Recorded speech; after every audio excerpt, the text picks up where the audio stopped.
some of you have had too much coffee. That would be you. Somebody ought to start limiting how much you can have on the break. Yeah, exactly. Well, good afternoon. How many of you for the very first time are here seeing me? First time? Never before?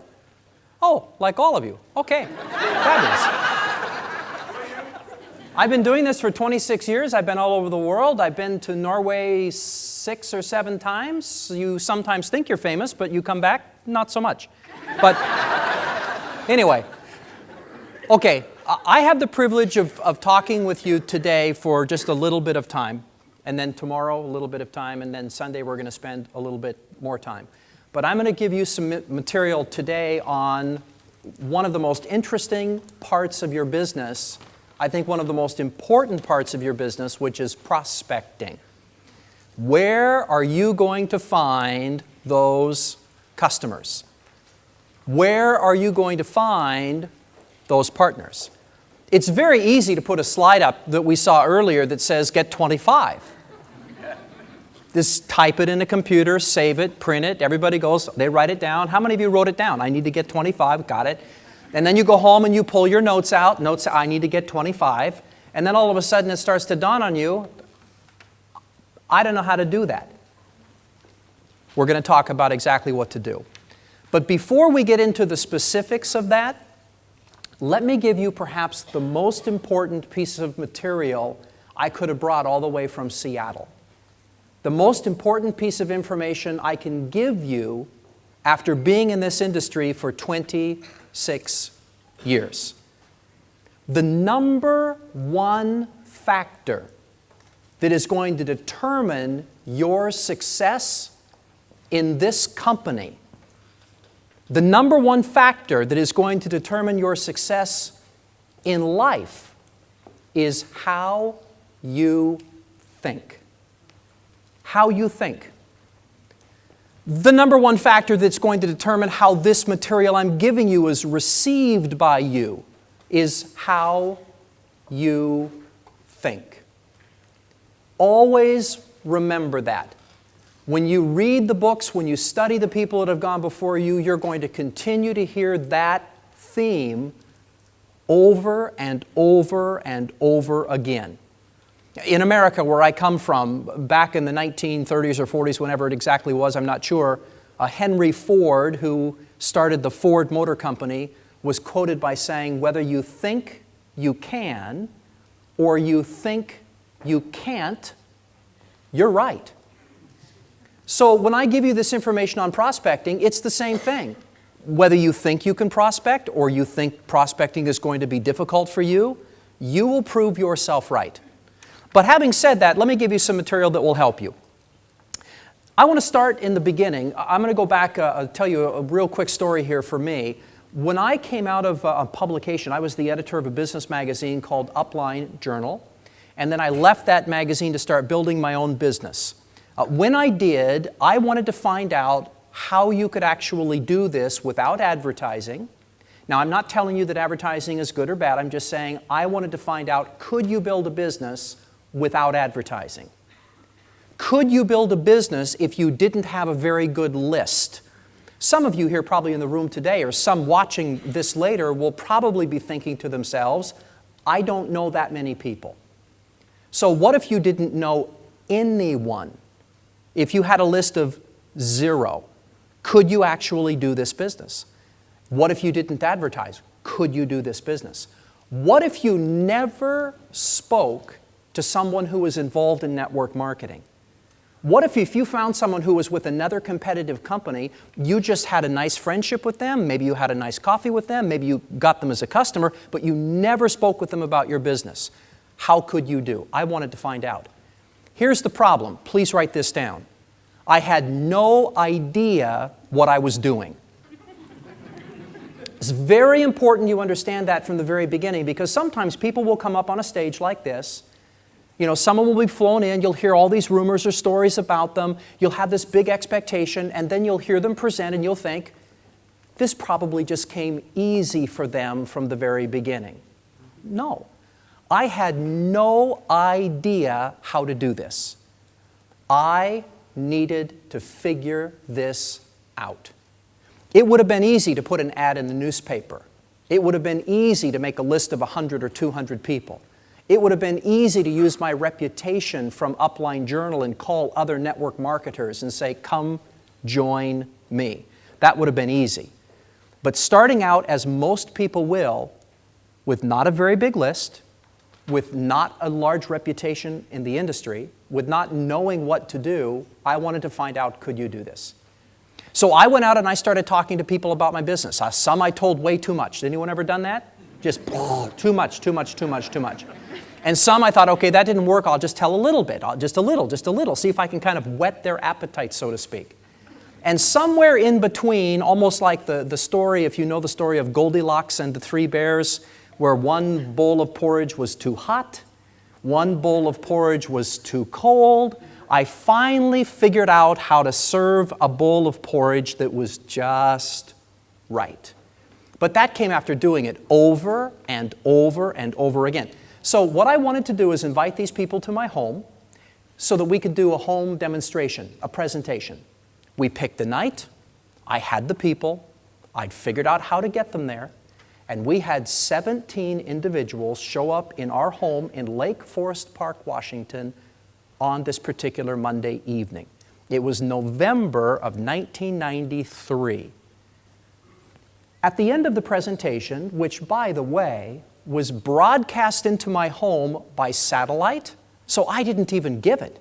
All I had to do was turn on the television set, sit back in my living room with these 17 guests, and we all watched television for about 1/2 hour. The presentation was explained to them, the product was explained to them, what they could do to participate was explained to them. It was all done on television. I didn't have to say anything. At the very end of the evening, all I needed to do was pass out the applications, sign them all up, and I was going to be rich. Because they obviously would be able to do this, and others would be able to do it, and so on and so forth. You know what's interesting? At the end of that particular evening, when the very last person left our home, anyone want to take a guess at how many people had signed up? Zero. Remember what I said is the number one factor that will determine your success? It's what? How you think. My wife, who some of you have met before, who only stands about this tall, she loves Sweden, it's fantastic. Wow. Anyway, my wife, who is only about this tall, I looked down at her and said, as the last person left our home, those must be 17 of the stupidest people I've ever met in my entire life. What's wrong with these people? Why don't they see it? Why didn't they get it? Why didn't they sign up? The presentation was fantastic. The product was incredible. They were there in my home. They agreed to come. These weren't the people that said they would come and didn't come. They said they'd come and they came. No one joined. Do you know what I learned that night? What I did didn't work. Very simple. So,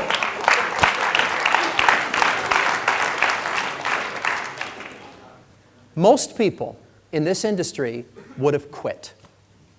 I was there to figure this out. That should be one of your notes. Let me pass that information along to you. You should be here today and tomorrow and the next day with the hope of getting some information, some knowledge, some training that will help you figure this out. I can tell you in 26 years, I have never learned the magical first sentence. Now, you're going to have Tom Schreider here tomorrow, and if you've not heard Tom, Tom has some incredible first sentences. But if you ask Tom, are any of these sentences that sound so fantastic, and I promise you, when you hear them, you'll write them down. But you'll ask Tom, do all of these sentences work every time with every person? What do you think he will tell you? No. You have to figure this out. If I lived in Helsinki I would make it a goal to figure this out. I don't have any idea there if you can go prospect people at 2 o'clock in the morning because the sun is still up in this time of the year. But I would try to see how people are. Now, if I saw they had a case of beer sitting next to them, half the cans were empty, I might wait until the following day. But I would try. I would figure this out. I don't know how close you can stand to someone in that particular country. I found it quite interesting being on the streets of Helsinki and finding that they had put the little cafes, but the seats were not facing each other. They were facing the street. So people, I guess, sit and have coffee. They don't look at each other. I don't know why that is, but it seemed very strange to me. But if that's how you prospect in Helsinki, you don't talk to them really, you just look into the street, tell them about coffee, have a little latte, speak. I mean, if that's how you do that, I would figure this out. If it's okay to turn, I would turn. Can you turn? If they go, ah, then I would turn back. And then you would remember, don't turn, or it's okay to turn, or you can turn after 1 cup of coffee. You have to figure it out.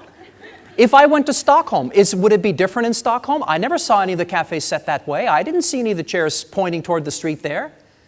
Can you look at people in Stockholm and talk with them? I don't know. I would figure this out.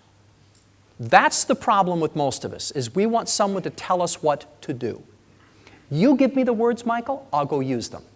No, I would give you the words and you would go try them. If the words didn't work for you, you'd say, that didn't work for me, and then you'd be right back to where you started. You need to have a mindset, I'm going to figure this out. Now, having said that, let me actually give you a few things that you can do. First of all, let me give you the attitude that you need to have going through this. Very important. If this has not become self-evident already, the attitude is you need to be willing to learn. And you need to be looking for other people that you also believe would be willing to learn. When I met someone, when I was talking to individuals about my business, I never looked at someone thinking, I wonder if they know how to prospect. What I would be thinking in my mind is, I wonder if they would be willing to learn. I will take somebody willing to learn over someone who thinks they know how every time. Because if I found someone who knew how, would they be able to teach others? But if I found someone willing to learn, if they could learn it, they could teach it. Very important to understand those distinctions when it comes to prospecting. Very, very important. The other thing we need to appreciate about prospecting is it's completely unnatural to do this. Which, by the way, is the reason you get paid the money that you get paid. I know a lot of you are thinking, this should be easier. I mean, wouldn't it be fantastic if you could walk out there and every person you'd walk up to, if all you had on was a Zinzino shirt and you walk up to people and they say, I've heard of that before. Do you have those machines? Can I get one from you? I have cash. And you think, that would be fantastic. That would be incredible. All I'd have to do is get up every morning, put on my shirt, walk around, and I would have 25, 30, 40 customers every single day. No, no, no, no. If it were that easy, they wouldn't pay you any money for doing this. Why would they pay you a good amount of money if all you had to do was give them your web address and they would go on their own and sign up, and you would only get a few krooners per customer. They never have to pay you a royalty income. Why would they? If you said, oh, this is ridiculous, they find somebody else who would be willing to wear a shirt, walk around and get 25 customers every day. So prospecting is unnatural. It's not something that you were taught by your parents. In fact, if your parents were anything like my parents, your parents probably told you talking to strangers may cost you your life. Right? Did you ever have parents like that? The father who said children should be seen but not... Oh, okay. My family never came over here. Did yours come over and learn that from my father? Children should be seen and not heard. He also said this, don't speak unless you're... And whatever you do, don't talk to... Oh, brilliant. I'd love to have all of you in my business. Do you realize how deep that programming runs in your mind? Whether you said those words out loud or you just thought them, If you knew that information, it's part of who you are. Now, think about that programming for just a moment. You've been taught by your environment, parents, people you grew up with, whoever it might be, you've been taught by your environment that if someone approaches you and asks you a question, it's perfectly okay to respond. But you've also been taught that for you to go up to someone and to start a conversation would be wrong. And by the way, that's only if the people you're talking to or that are coming up to you are friends. If a stranger comes up to you, run! So now you come to a business like this, someone suggests to you, make a list of everyone you know, you think that's fantastic, you write 4 names down, then they say call these people, and you can't pick up your mobile phone. And it's the new model that weighs nothing, and you're just like, eh. So then you start thinking to yourself, you know, today's Friday. Friday's probably not a good day to call them. Because if I called them today, this being Friday coming before the weekend, they might be thinking to themselves, I don't want to get involved in a business where you have to call people on Friday. I should probably wait until tomorrow. I'll call them on Saturday. So you just kind of tuck that away, and then you wait until tomorrow, and all of a sudden you're getting ready. You're going to call those 4 people because you have them on your list. You're going to become very wealthy, being a partner, going all the way to the top with these 4. You're going to be the superstars that you have. These are all fantastic people, so you're just very excited. Now you call them on Saturday morning, or at least you think you're going to call them on Saturday morning, but you can't bring yourself to actually pick up the phone because it's Saturday morning, and they probably went out Friday night. And if they went out Friday night, they might have stayed out quite late, so they're probably sleeping in. You can't call them 10, 11, 12, 13, 14, 15, 16, 17. When do you call someone on Saturday that's been out really, really late? I don't know when you call them. I probably shouldn't call them today. We'll call them tomorrow. Yes, Sunday would be a much better day. They'll be relaxed. They'll be thinking about work. They really won't want to go back to work. They'll have to go to work. Then I can tell them about my... And you see how this goes? And before long, you've literally talked yourself right out of the business. And you've done it because of how you think. That's all it is. So, how you think is the number one factor. Nobody knows how to do this. We need to be willing to learn. Your obligation is to what? Figure this out. That's your obligation. Figure this out. But I will tell you this. I gave you that information about that short list and not calling for a very important reason. In the English language, the word that you would be using to describe what was going on would be the word procrastination. Does that word translate into your language? Procrastinating. I want to, but I'm not moving forward. I know I'm supposed to, but I don't do it. Sometimes we know we're supposed to go do something, but we hesitate, we wait, we put it off, we just don't do it. Whatever word that would be, write that down in your notes so it's very clear. In English, I would say procrastination. But put it off, do it tomorrow, whatever it would be, so that you understand clearly what I'm saying. When you find that you're doing that when it comes to prospecting, you should get really excited. And I'll tell you why. Because that should be a signal to your brain that you're just not comfortable yet. The only reason we tend to put things off is that we're not comfortable. Maybe we don't want to give up that amount of time today. Maybe we don't know how to do it exactly. Maybe we want someone else to help us. Whatever it is, we just want to put it off because we're just not comfortable doing it yet. So when you find that you need to talk to people about your business and you're actually just not going out and doing it, get excited. And then get busy improving your skills. That should be a very clear message to you if you want all the benefits that come with being involved as a partner. If you want all the benefits that come from growing your business, if you want to be able to have the time and financial freedom at some point with your family, if that is truly appealing to you, then you need to get excited and go to work on your skills. Let me give you a couple of examples of what I personally learned when I went to work on my skills. Number one, the best book I ever read on this subject, I hope you read this book at some point. You can get it at probably any, bibliotech, I think it would be the word. We'd say library, bibliotech. You can go get the book there. You can go buy it and have it for yourself and keep it for your own. But the book is How to Win Friends and Influence People by Dale Carnegie. That book is absolutely fantastic at teaching you how to talk to people so that people will actually enjoy talking to you. And isn't that what this is all about? Nobody wants to talk to somebody and make them feel uncomfortable, see them backing up and the body language changing and they're trying to get further and further away. We don't want that. If you want to approach somebody about the business, you'd like to talk with them in such a manner that you can tell they feel comfortable around you. But your parents didn't teach you that. If you didn't learn that from your friends, if you didn't learn that from school, if you didn't learn that at university, if you didn't learn that in your job, you've got to take the time to learn it. And the best place to start is with that book, How to Win Friends and Influence People by Dale Carnegie.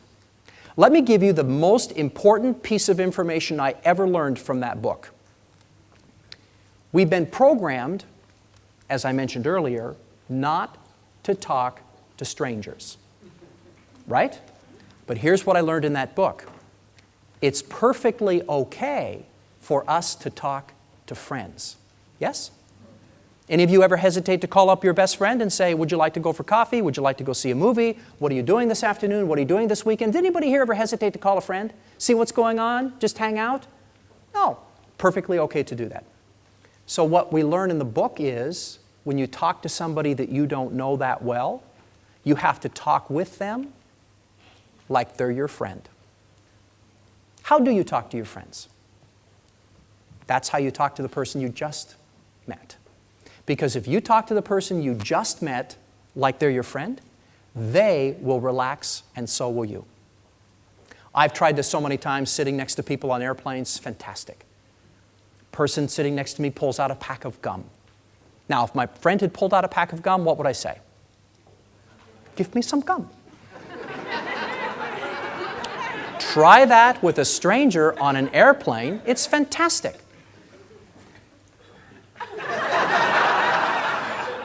They'll give you gum because no stranger would do that. Only a friend would do that. They won't even hesitate. They'll just, here, I was going to offer. There you go. We have a place in Seattle, I don't know if you've heard of this or not, it's called Starbucks. I love to go to Starbucks. My wife and I go there every day. And one of the reasons that we go there is because there's really nothing to do, so let's go for coffee. Anyway, so we go to Starbucks, but just to continue to prove this point to myself, I will stand where the barista is and wait for someone to come in and order one of these just ridiculous American beverages.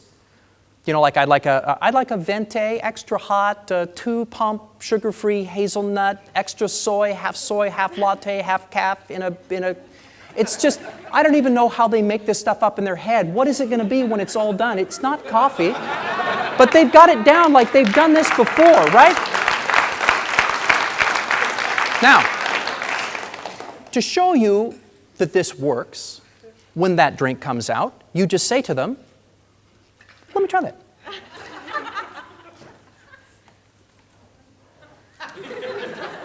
They don't know what to do. Their brain is like, something is not right here. I should not be giving my beverage to this person I don't know. But they don't know how to stop it. They just hand it to you because you've asked like a friend would. You take a drink out of it and hand it back to them. And it just validates that we will do almost anything if we feel comfortable, and we feel comfortable around our friends. So rule number 1, get that book, Carnegie's book, read it. But remember, the most important thing I learned from that particular book is people need to see you as a friend. Most of you that have come up so far and said hello, I don't really know you that well. I might have met you the time before, or might have just met you at this conference, or maybe you've been introduced. But my goal is that if you are one of those individuals that has already said hello, or if you're one of those people who gets a chance to say hello before we're finished, that when you walk away, you feel comfortable. That when you're talking with me, you feel comfortable. That's how I want this to feel. Not very uncomfortable, like we don't know each other and stand and shake hands and how are you and all that. You don't want that. Okay. Now let's get down to the nitty-gritty, I would say. Here's the rule, very simple. If you want to go from where you are in your business and start rank advancing through your company, You need to have this as a minimum daily requirement for your business. 2 new contacts every day. 2 new contacts every day. Now, please write all of this down. I don't want to be misquoted. It's 2 new contacts every day as a minimum. That means the least I can get away with. Minimum. 2 contacts a day. 2 contacts a day. If you take 1 day off, 6 contacts, that's 12 contacts in a week. 12 contacts in a week, 48 contacts in a month, over 500 contacts in a year. Even taking time off for holiday, you'll still have approximately 500 people you'll talk to. There's not one person in this room, I don't care how bad you think you are at this moment in time, there's not one of you in this room that 500 contacts from today, wherever I've caught you, would not have figured this out. 500 contacts from today, you'll know how close to stand to somebody before they feel uncomfortable. You'll know when you're too far away because you will have done it 500 times. And just like that old storybook fable, one being too cold, one being too hot, you will have done both of them. And you will have found this was too close and this was too far away, and you'll figure out about where you can stand that's just right. Unless you're in Finland, then you turn. But you'll know that because you will have been there. 500 contacts later, how many presentations will you have given? 500 contacts later, how many new partners will you have signed or sponsored? 500 contacts later, how many of them will have said, I'm not really interested in the business, but I would very much like to be a customer? 500 contacts later, you'll see your business grow 1 rank, then the next rank, then the next rank, then the next rank. But it takes doing about 2 contacts every day. For me personally, 2 contacts every day, and by the way, I didn't even do 6 days a week because I had a family. I only did about 4 consistently. 2 contacts a day, 4 days a week for me personally over a 10-year period of time, built an organization for myself and for my family that today in the United States has over 80,000 customers. Every month, all of those people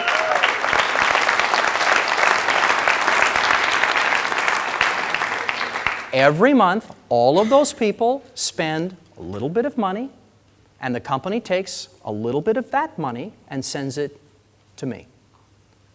And how did I get there? I didn't know what I was doing in the beginning. I made a decision to figure this out. I started reading the books that people recommended. I started getting the CDs and the tapes, audio tapes way back then that people recommended. I started trying the different things that people recommended. And I figured out this didn't work, even though it was in the book. It's supposed to work, says it works in the book. I did it a whole bunch of ways. It didn't work. Okay, well, it doesn't work. It's in the book. It still doesn't work. What do you do now? You figure it out. Is the book too American? Is it too in-your-face American? You know, kind of like that? And you're just a little bit more reserved in your country, so you've got to soften the approach? I don't know. You have to figure this out. It's the single most important thing you're going to do. Are you going to use the internet for building your business? I hope so. I hope you take the time to figure that out. I'm learning Facebook right now. You know what I know about Facebook? Nothing. I know nothing about Facebook. My son, who's 30 years old, said you have to put, I'm really old. My son, who's 30, said you have to have a page, I don't know what you call it, a space. You have to be on Facebook. I don't want to be on Facebook, I told him. You have to be on Facebook. I don't want to be on Facebook. You have to be on Facebook. And he kept telling me how many 10 million, 100 million, billion, I don't know. It seems like the whole world was on Facebook except for me. Don't want to be on Facebook. Social networking. I don't want to network anybody. I want to go to Starbucks and have a latte, and I want to find somebody and I want to have a conversation with them. He said, Dad, you are missing out on so much you have no idea. So I said, you know what? You're probably right. So guess what I'm attempting to do now? Figure this out. I have like 2,048 friends, I think, when I left. I don't know any of these people. Oh, one of them. Okay. Hey, friend. Hey, friend. Oh, look at you. Oh, my Facebook friends are in this room. That's fantastic. I don't know what to do with the 2,000 people. I'm not building a business anymore. You know, you log on and they want to talk to you. They start popping things up at the very bottom. Hi.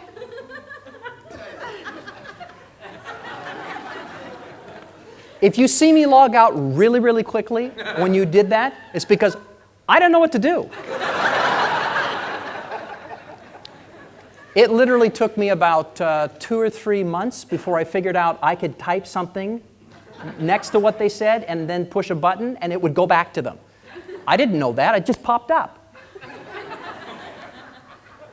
But you can figure this out. Some of you are probably sitting here thinking, I don't want to do social networking. I don't want to go home and spend all my life on the computer. I don't want to have a laptop. I don't want it to go with me everywhere. I don't want to get a new iPhone. I don't want to just be looking at this thing all the time. I want to actually have a life. Or maybe that's just me. I don't know. But if that's not you, fantastic. There are other ways of building your business.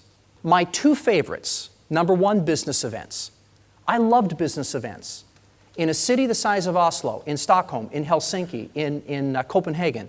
You know, you can't do this in really tiny towns. If you live in the middle of somewhere where there's like 8 people and you're one of them, then this won't work for you. But if you're in one of those particular cities or you have partners who are, find out where the business events are taking place and go. My favorite were the investment seminars. I built my business around the investment seminars because people went to investment seminars to learn what to do with their money. Now think about this, so they could at some point have more. They were willing to give up an afternoon, give up an evening, give up a weekend to come sit in a seminar to listen to a speaker who was probably trying ultimately to sell them some type of a stock or a bond or an investment, but they were willing to come to that because they wanted more than what they currently had. Trade shows. I loved going to trade shows. My favorite trade show, I look forward to it every year. I would get enough leads from this trade show. Now, I didn't get a booth at the trade show. I just walked around like everybody else because for about $10 US, I have no idea what that would be over here, 6,000 krowners. I have no, probably like 6, really. I went the wrong direction. Our money's worth nothing. But, yeah, but we have a new president.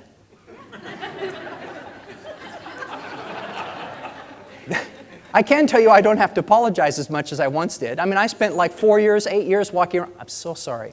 I'm really sorry. I didn't vote for him. I want nothing to do with him. I'm just from there. I'm really sorry. Now you travel around, people are like, you're from America. Yeah, I am. It's a different feeling. Anyway. I would go to the trade shows. My favorite was the lawn and garden show, or some people call it the home show. Because people who had a house, but they didn't like it, they didn't like their kitchen, or they didn't like their yard, they wanted to do something more to the house, these people would come and they would look at all kinds of ways that they could put money into a house to make it better. But guess how many of the people that went to that show had the money? Very few. So I would just walk around and look at people, and they'd be standing, a couple, they'd be standing talking, oh, wouldn't that be fantastic? Oh, if we had a patio like that, it would be so wonderful. We could have our friends over, we could do a barbecue. And they'd be all this like, wouldn't it be great, wouldn't it be great? And I would say to them, if it's so great, why don't you just order it? The guy will probably take your order while you're here. And then we'd start a conversation about they don't have the money.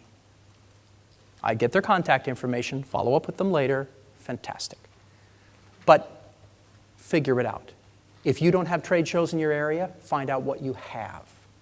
If you don't like going to business events, what do you enjoy doing?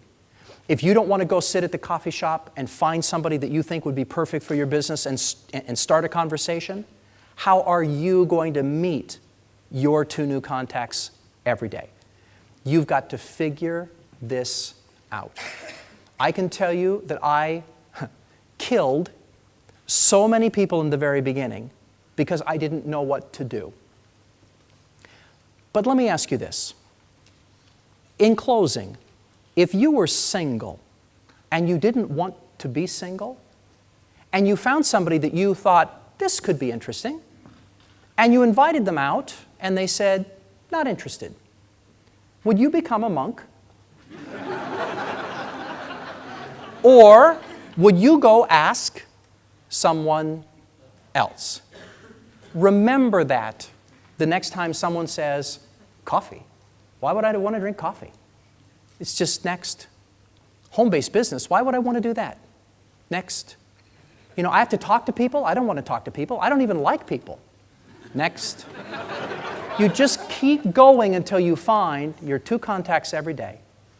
Those contacts will turn into presentations. We're going to talk more about that as the weekend unfolds. Those presentations will absolutely become customers and partners over time. And if you take the time to teach those people, one day you're going to wake up with 100. It'll be a little bit longer, but one day you'll wake up with 1,000. It'll be a while beyond that, but one day you'll wake up and you'll look at some computer-generated report from your company and you will have just crossed 10,000. And I'm looking forward to the next major journey for me when I pick up the report online, look at it, and I've crossed 100,000. And I'm just getting started. So if I can figure this out, you can figure this out. If I can stop by the library and get How to Win Friends and Influence People, you can go get that book. If I can recognize I didn't know what I was doing and take the time to learn, you can recognize you may not know what you're doing, and you can take the time to learn. If I realize that some people are going to say yes and some people are going to say no, you'll figure that out too. But what you have as an obligation as leaders, having come out here today, is to take some of the material that you're learning and go apply it so that your activity goes up, so that your dreams will come true. Thanks for listening.